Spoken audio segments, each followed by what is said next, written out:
찬양하라 내 영혼아, 찬양하라 내 영혼아, 내 속에 있는 것들아 다 찬양하라. 우리 함께 할까요? 송축하라 내 영혼아, 송축하라 내 영혼아, 송축하라 내 영혼아, 내 속에 있는 것들아 다 송축하라. 할렐루야. 제가 지난번 수요예배 시간에 이 찬송을 불렀던 거 기억하시나요? 네, 기억하시죠? 그리고 지난번 설교의 제목이 혹시 무엇인지 기억하십니까? 네, 오늘 제목과 같습니다. 찬송할 이유였습니다. 지난번 설교를 통하여서 우리 성부 하나님께서 우리의 구원을 창세전에 계획하셨고, 또 성자 예수님께서는 우리의 구원을 위해서 구속의 사역을 성취하셨으며, 성령 하나님께서는 그 구속의 효과로 성도 개개인에게 그것을 경험하게 하시고, 또 우리의 구원을 완성하게 하시며, 또 그 구원의 은혜로 날마다 찬송하는 삶을 살게 하신다고 말씀드렸습니다. 여러분 다 기억하시죠? 그렇게 지난 한 달 동안 구원의 은혜로 날마다 찬송하는 삶을 사셨을 것이라 생각하여서 오늘도 지난번과 같이 이렇게 찬양으로 말씀을 시작하게 되었습니다. 그래서 여러분과 함께 이 찬송으로 하나님께 영광을 올려드리고 말씀을 나눌 수 있게 되어서 너무나도 감사합니다. 오늘도 말씀을 통하여 우리가 하나님을 찬송할 이유를 함께 찾고, 또 우리의 삶 속에서 우리의 삶에 넘쳐나는 하나님의 은혜를 찬송하며 살아가는 저와 여러분이 될 수 있기를 소망합니다. 여러분 하루에 몇 끼 드십니까? 3끼 드시죠? 저도 3끼를 먹습니다. 우리는 보통 주어진 시간에 하루에 3끼를 꼬박꼬박 챙겨 먹습니다. 이것은 물질로 이루어진 우리 신체의 생물학적 욕구를 충족시키기 위해서 당연히 그렇게 먹고 있는 것입니다. 먹어야지만이 인간이 살아갈 수 있고 일을 할 수 있기 때문입니다. 물론 시도 때도 없이 먹는 사람들도 있습니다. 여기서 제가 넌센스 퀴즈를 하나 내도록 할게요. 그렇다면 찬송은 언제 해야 할까요? 네, 정답입니다. 시도 때도 없이 해야 합니다. 퀴즈의 정답이 넌센스였지만 시도 때도 없이 찬송하는 것을 정답으로 하시고 살아가는 저와 여러분의 인생이 되어지기를 소망합니다. 우리가 잘 알고 있다시피 사도 바울은 감옥에 갇혀서도 찬송했다고 알고 있습니다. 그런데 이 사도 바울이 시간을 정해서 찬송을 했겠습니까? 그렇지 않아요. 유대교는 제사를 정해진 시간에 드린다고 하지만 그리스도인들의 제사는 어떤 특정한 상황에서가 아니라 어느 때든지 드릴 수 있어야 합니다. 항상 그리스도의 사랑을 확인하는 성도들은 항상 그리스도를 인정하고 찬송의 제사를 드려야 하기 때문이죠. 그래서 히브리서 13장 15절은 이렇게 말하고 있습니다. 그러므로 우리는 예수로 말미암아 항상 찬송의 제사를 하나님께 드리자. 이는 그 이름을 증언하는 입술의 열매니라. 아멘. 항상 그리고 시도 때도 없이 찬송해야 한다는 것입니다. 오늘 우리가 읽은 시편 100편은 시편의 수많은 시 가운데서도 우리 성도들에게 예배란 무엇인가를 가장 잘 알게 해주는 시입니다. 오늘 본문에서는 시를 잘 표현하는 시어들이 많이 나오는데요. 그 시어들이 어떤 것이냐 하면 즐거운, 부를지어다, 그리고 기쁨, 노래, 감사, 찬송, 송축입니다. 그런데 이 표현들은 모두 표현만 다를 뿐이지 한 가지의 의미를 가지고 있습니다. 그것은 바로 예배는 하나의 잔치요 또 축제라는 것입니다. 사랑하는 성도 여러분, 하나님을 믿는 우리가 매주일 하나님 앞에 나오면서 잊지 말아야 할 것이 있습니다. 그것은 바로 예배는 하늘나라의 축제요 축제요 잔치라는 것입니다. 여러분, 축제에 빠질 수 없는 것이 있는데 그것이 무엇일까요? 노래입니다. 노래. 바로 하나님을 찬송하는 것이죠.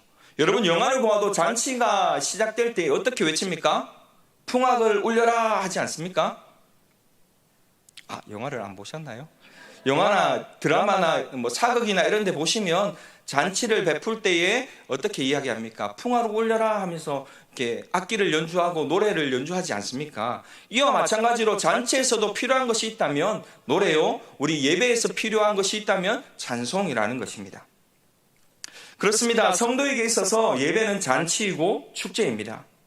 그러므로 성도인 우리는 이 기쁨의 예배, 축제의 예배에 함께 찬송함으로 참여하시고 이 기쁨을 마음껏 받아가시며 또 우리가 이 찬송에 적극적으로 참여하셔서 예배를 축제와 잔치로 만들어갈 수 있어야 한다는 것입니다. 오늘 우리가 읽은 시편 100편은 기쁨과 감사가 넘쳐나는 시입니다. 이 시가 어떻게 시작하죠? 우리 본문 1절 말씀을 성경책을 보시면서 함께 읽어보도록 하겠습니다. 함께 보시겠습니다. 온 땅이여 여호와께 즐거운 찬송을 부를지어다. 아멘. 우리가 읽은 성경에는 즐거운 찬송을 부를지어다 라고 점잖게 번역이 되어 있지만 원래는 이렇게 해석될 수가 있습니다. 여호와께 기쁨으로 소리를 지르라. 어떻게 해요? 크게. 여호와께 기쁨으로 크게 소리 지르라로 해석할 수가 있다는 것입니다. 그런데 우리가 언제 소리를 많이 지르나요?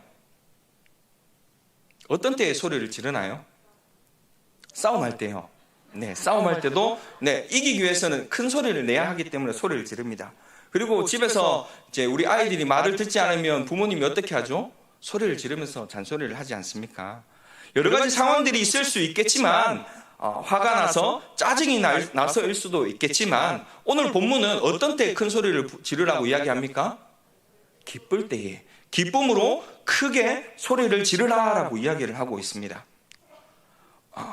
언제 기쁜가요? 우리 지난 월요일에 그 월드컵이 개막을 했습니다. 개막식을 하면 그것을 보는 사람들이 선수들이 입장할 때 그 선수들을 향해서 자기 나라의 선수들이 나오면 어떻게 하죠? 크게 소리도 지르고 박수도 치고 환호해 주지 않습니까? 그리고 음악 콘서트장에서 공연을 하게 될 때에 자기가 좋아하는 가수가 나와서 이 무대에 올라오게 되면 또 환호하면서 소리를 지르지 않습니까? 그리고 기쁘게 맞이합니다. 사람들은 너무 기쁘면 소리를 지르면서 또 즐거워하기도 합니다. 그런데 오늘 시편 기자는 그 누구보다 우리가 소리를 지르며 기뻐해야 할 대상이 바로 우리 여호와 하나님이라고 말씀해 주고 있습니다. 하나님은 이 땅의 모든 만물과 사람들로부터 기쁨의 환호를 받으셔야 할 분이시기 때문입니다. 오늘 본문의 시는 특별히 하나님께 제사를 드리러 오는 사람들을 대상으로 한 시입니다. 이스라엘 백성들은 절기 때가 되면 각자가 살던 곳에서 예배를 드리기 위하여서 예루살렘에 찾아오게 됩니다. 그리고 시인은 예루살렘 성문을 지나 성전에 이르고 성전문을 지나서 성전뜰로 들어가는 그들에게 기뻐 소리를 지르며 나아가라고 이야기해주고 있습니다. 그런데 이렇게 기쁘게 소리 지른 이유가 있어요. 그것은 하나님에 대한 감사 때문입니다. 하나님에 대한 감사가 우리를 즐겁게 하기 때문에 기뻐 소리 지르라는 것이죠. 그래서 시인은 감사함으로 그 문에 들어가고 감사함으로 그 이름을 송축하라고 말하고 있는 것입니다. 하나님께 나와 예배 드리는 일은 기쁨이 따른 일이기 때문이죠. 왜냐하면 그분께 드릴 감사의 마음으로 하나님께 나와야 하기 때문입니다. 만약 예배 가운데 기쁨이 없다면 혹시나 우리의 삶에 하나님에 대한 감사를 잊어버리고 살고 있지는 않은지 우리의 삶을 한번 점검해 보아야 할 것입니다. 여러분 오늘 예배 나오실 때 어떤 마음으로 나오셨나요? 기쁨으로 나오셨죠? 네, 아멘입니다. 여러분 감사의 반대말이 무엇인 줄 아세요? 불평이라고 알고 계실 텐데요. 감사의 반대말은 불평이 아니라 당연함이라고 합니다. 감사할 내용들을 너무 당연하게 여기기 때문에 감사하지 못하고 기쁨이 없다는 것이죠. 하나님은 우리가 주님 앞에 나올 때에 의무적으로 나오는 것이 아니라 감사로 기뻐하며 환호하며 나오기를 원하고 계십니다. 그렇다면 우리가 하나님께 나올 때에 가져야 할 감사의 내용은 또 무엇이 있겠습니까? 우리가 여러 가지 감사의 이유를 찾을 수 있겠지만 감사의 근본은 하나님이 되어야 한다는 것이죠.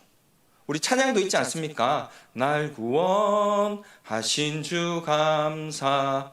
우리를 구원하신 하나님이시기 때문에 하나님이 우리를 구원해 주셨기 때문에 우리의 감사의 근본적인 이유는 하나님이라는 것입니다. 시편 기자는 감사함으로 그의 문, 곧 하나님이 계신 성전의 문을 들어가라고 했습니다. 우리가 어떠한 문을 들어간다는 것은 새로운 세계로 들어간다는 것을 의미합니다. 우리가 집에 있는 문을 들어갈 때는 그 안에는 우리가 사회생활을 하는 바깥 사회와 전혀 다른 세계, 가정이라는 세계에 들어가게 됩니다. 그리고 놀이공원에 들어갈 때는 그 종문을 통과하면 또 다른 세계, 즐거운 놀이공원의 세계가 열려져 있습니다. 그리고 병원 같은 곳에 들어갈 때에는 우리가 고침을 받기 위한 싸움의 전쟁터, 싸움의 세계가 열리게 됩니다. 그런데 오늘 본문에서는 성전의 문에 들어갈 것을 이야기하고 있어요. 성전의 문을 들어갈 때에는 또 다른 세계를 맞이하게 됩니다. 그것은 바로 하나님이 계시는 세계입니다. 우리는 그곳에서 하나님을 예배할 수 있는 것이죠. 오늘 예배, 여러분은 교회의 문을 통과할 때에 어떤 마음으로 들어오셨습니까? 예배당 문을 들어오면서 내가 감사해야 할 하나님이 이곳에 계신다는 기쁨을 가지고 이곳에 들어왔기를 소망합니다. 그리고 그것을 하나님께서는 원하고 계신다는 것이죠. 시편 50편 23절에 이렇게 기록되어 있습니다. 감사로 제사를 드리는 자가 나를 영화롭게 하나니 그의 행위를 옳게 하는 자에게 내가 하나님의 구원을 보이리라 라고 기록되어 있습니다. 우리가 하나님을 영화롭게 하려고 예배를 드리고 있습니다. 그런데 하나님을 영화롭게 영화롭게 하기 위하여서 예배를 드리는 것은 어렵지 않아요.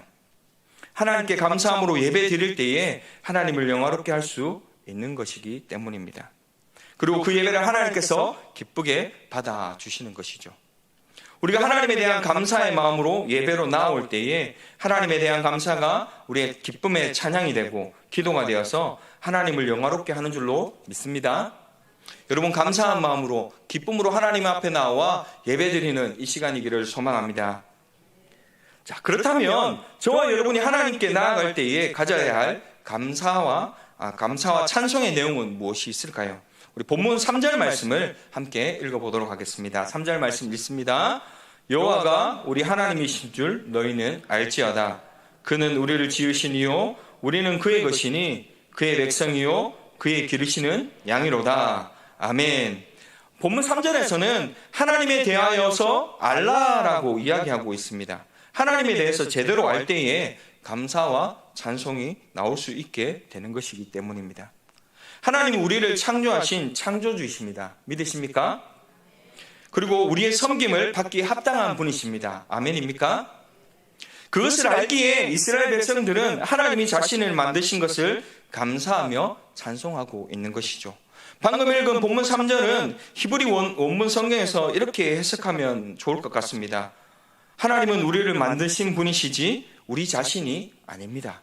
이것이 무슨 말이냐면 사람들 중에는 자기 자신을 하나님이 만드신 것이 아니라 자기가 자신을 만든 것처럼 여기는 사람들이 있다는 것입니다. 이런 사람들은 자기 자신을 자신의 삶의 창조주요 주인으로 여기며 살아간다고 합니다. 이들은 모든 것을 자신의 능력으로 했다고 생각하기 때문에 하나님에 대한 감사와 찬송을 드릴 수가 없어요. 그리고 자신이 하고자 하는 일이 되지 않을 때에는 늘 불평과 불만만 쏟아내는 것이죠. 그렇다면 이런 사람들 어떻게 해야 할까요? 이런 사람들은 내가 내 삶의 주인이라는 생각을 먼저 벗어버려야 합니다. 그래야만 하나님에 대한 감사가 있을 수 있게 되죠. 지금까지 내가 살아온 것이 내 지혜와 능력으로가 아니라 하나님께서 나를 지금까지 있도록 해주셨음을 고백할 수 있어야 합니다. 그래야 하나님께 감사와 찬송을 하게 되는 것입니다. 그리고 우리가 하나님께 감사드릴 것이 또 있습니다. 그것은 성경이 하나님이 우리를 만드셨을 뿐만 아니라 그분이 우리를 어떻게 대하셨는지에 대해서도 말씀해주고 있기 때문이죠. 그분은 우리를 지으셨을 뿐만 아니라 우리를 그의 것으로 삼으셨다고 말해주고 있습니다. 그리고 우리를 하나님의 백성으로 그의 기르시는 양으로 삼으셨다라고 방금 본문 3절은 우리에게 이야기해주고 있습니다. 이스라엘은 자신들이 하나님의 소유된 백성이라는 것을 알고 있었기 때문에, 그리고 그것에 대한 자부심이 있었기 때문에 하나님께 감사하고 찬송했습니다. 그리고 이것은 우리들에게도 마찬가지여야 합니다. 우리가 예수님을 믿음으로 우리는 하나님의 소유된 백성이 되었고 하나님께서 돌보시는 양이 된 것입니다. 그런데 하나님은 우리를 사자와 같은 존재로 삼으신 것이 아니라 양으로 삼으셨다고 이야기했습니다. 이것도 감사할 일인데요. 때로는 우리가 우리 자신을 볼 때에 스스로를 사자와 같이 대단한 존재라고 생각할 때가 있어요. 그렇게 착각하며 살아갈 때가 있다는 것입니다. 그런데 우리가 아무리 사자와 같이 대단한 존재로 여길지라도 사실 우리는 목자이신 하나님 없이는 단 한순간도 살아갈 수 없는 양에 불과합니다. 목자들은 양들을 물과 초장으로 이끌어서 양들을 먹고 살게 하죠. 양이 엉뚱한 길로 들어설 때에 목자는 그 양을 바른 길로 인도해 줍니다. 맹수들로부터 양들을 또 보호해 줍니다. 비록 양들이 의식하지 못한다고 할지라도 양들은 목자로 인해서 위험이 많은 땅에서도 평안하게 살아갈 수 있는 것입니다. 하나님은 우리의 목자가 되십니다. 아멘. 하나님은 우리를 늘 지켜보시고 또 우리를 인도해 주십니다. 때로 죽음의 골짜기를 지나간다고 할지라도 하나님은 우리를 지켜 보호해 주십니다. 내가 잠자는 사이에도 하나님 목자와 같이 나를 지켜보시고 깨어서 나를 돌보아 주셨습니다. 하나님이 이러한 분인 것을 우리가 깨달아 알 때에 우리는 하나님께 기뻐하며 감사함으로 찬송할 수 있는 것입니다. 그리고 우리가 감사하고 찬송해야 할 것이 있다면 여호와는 선하시기 때문입니다. 우리 본문 5절 말씀을 함께 보시겠습니다. 5절 말씀 함께 봅니다. 시작. 여호와는 선하시니 그의 인자하심이 영원하고 그의 성실하심이 대대에 이르리로다. 아멘. 시인은 여호와는 선하시다라고 분명히 말하고 있습니다. 우리는 하나님이 좋으신 분인 것에 대해서 참 감사해야 합니다. 만약 하나님께서 선하신 분이 아니라 악하게 우리를 대하셨다면 어떠했을까요? 그랬다면 우리의 삶은 한숨과 슬픔으로 가득 찼을 것입니다. 그런데 감사하게도 하나님은 선하신 분이십니다. 아멘. 비록 우리가 악할지라도 하나님은 우리를 선하게 대해 주셨습니다. 그리고 하나님의 선하심은 인자하심으로 나타나게 됩니다. 하나님은 죄인들을 정죄하기보다는 사랑하셔서 용서해 주는 분이십니다. 하나님 우리에게 인자한 분이시기 때문이죠. 죄인된 우리에게 예수 그리스도를 보내주셔서 그분을 믿을 때에 죄를 용서해 주시고 또 영생을 주신 줄로 믿습니다. 우리가 이 자리에서 하나님께 예배 드릴 수 있는 것도 주님의 그 인자하심 때문입니다. 지난 3일간도 우리는 수많은 죄 가운데서 살았습니다. 하지만 인자하신 주님께서 우리를 용납하시고 예배자로 세워주셨기에 오늘 이 밤에 이 자리에 나와 하나님을 예배할 수 있는 줄로 믿습니다. 이처럼 우리는 하나님의 인자하심을 알 때에 감사하며 기뻐 찬송할 수 있는 것입니다. 그리고 하나님의 이 선함은 그의 성실하심을 통해서 또한 알 수가 있는데요. 하나님께서 이스라엘 백성과 언약을 맺고 또 이스라엘 백성들에게 하나님의 말씀을 성실하게 지킬 것을 요구하셨습니다. 그런데 이스라엘 백성들은 어떠했습니까? 그들은 하나님께 성실하지 못했습니다. 그렇지만 하나님은 이스라엘 백성들과는 달리 하나님의 언약을 성실하게 우리에게 지켜주셨습니다. 우리가 때로 하나님의 말씀대로 살지 못하는 이 불성실한 삶을 산다고 할지라도 하나님은 성실히 주님의 약속을 이루시는 분인 줄로 믿습니다. 그리고 감사한 것은 하나님의 자비하심과 성실하심이 한시적인 것이 아니라 제한적인 것이 아니라 영원하다는 것입니다. 때로는 자비하고 성실했던 사람들도 시간이 가면 그렇지 못할 때가 있어요. 그런데 하나님은 영원토록 우리를 자비하심으로 그리고 성실하심으로 대하시는 줄로 믿습니다. 우리 말씀 한 절 같이 찾았으면 좋겠는데요. 시편 92편 1절에서 3절 말씀입니다. 앞으로 2장만 넘기시면 말씀이 나와요. 92편 1절에서 3절까지의 말씀이 한 절처럼 이어져 있는데요.